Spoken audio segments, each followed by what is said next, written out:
Hey guys, I'm driving to work. My phone just alerted me for a calendar entry that I had, and it is that 87-day cycle.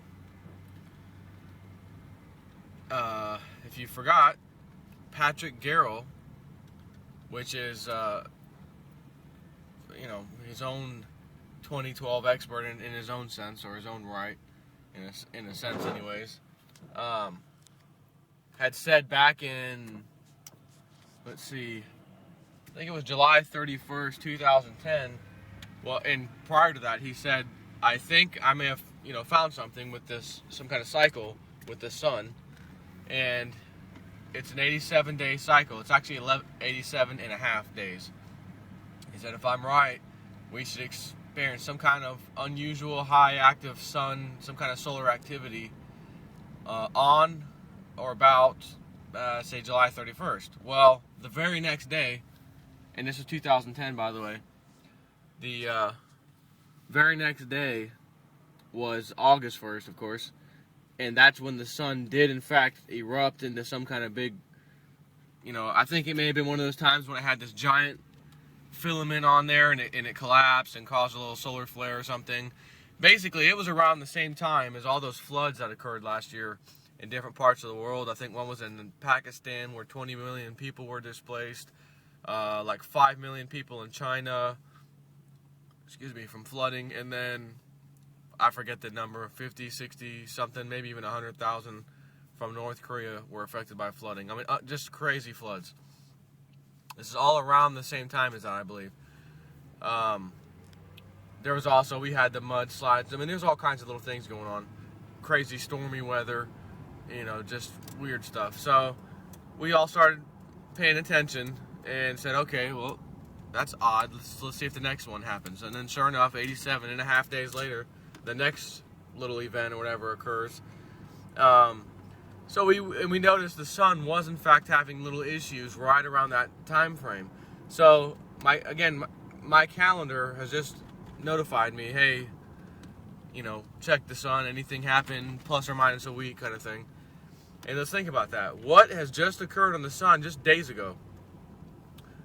From what I understand, it is the largest, most massive filament that is on the sun as we speak. I don't believe it has collapsed yet, and a lot of times, so far anyways, when these big filaments actually collapse, they have been known to produce a fairly spectacular solar flare or coronal mass ejection, or both. Not every time though. But it doesn't appear to matter whether that happens or not. It's just that the sun becomes active more than normal. Noticeably, something's going on in the sun kind of thing every approximately 87 and a half days. So, again, my calendar lets me know, oh, hey, check the sun. And sure enough, as soon as I looked at my calendar thing, I was like, oh, I remember, yeah, it's the 87-day cycle. I didn't even have to think twice. I already knew the sun has a super massive filament on it. May even be the largest ever recorded. Possibly, and I think it may be. Just massive. We've had a few solar flares already pop off the thing. Coronal mass ejections.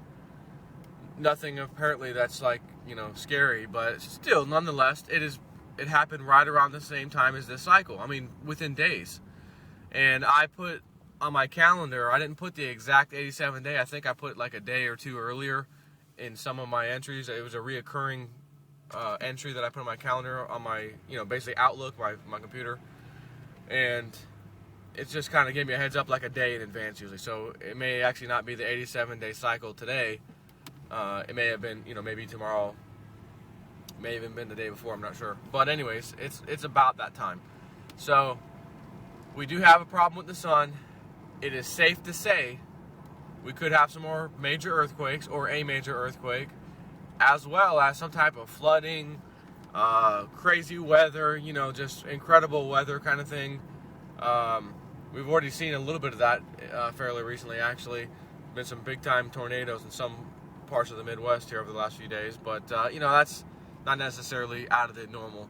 So just keep our eyes peeled for anything out of the normal as far as the weather is concerned. and see what happens. But I gotta say, this filament that's on the sun is absolutely massive. So I think we might be in for a little bit of a surprise of freaky weather kind of thing. We'll just have to see. It doesn't mean it'll be this week. It could be next week. It could be 2 weeks out. It's just basically 87 days. Look at the sun. What's going on? Anything in the last week, plus or minus a week? Yes. Okay, then get ready for crazy weather. The crazy weather may not happen within days of this, event on the sun or whatever. It could be a week. It could even be out to a month potentially. Anyways, let's see what happens. So, on my way to work, and I will talk to you guys later. Take care.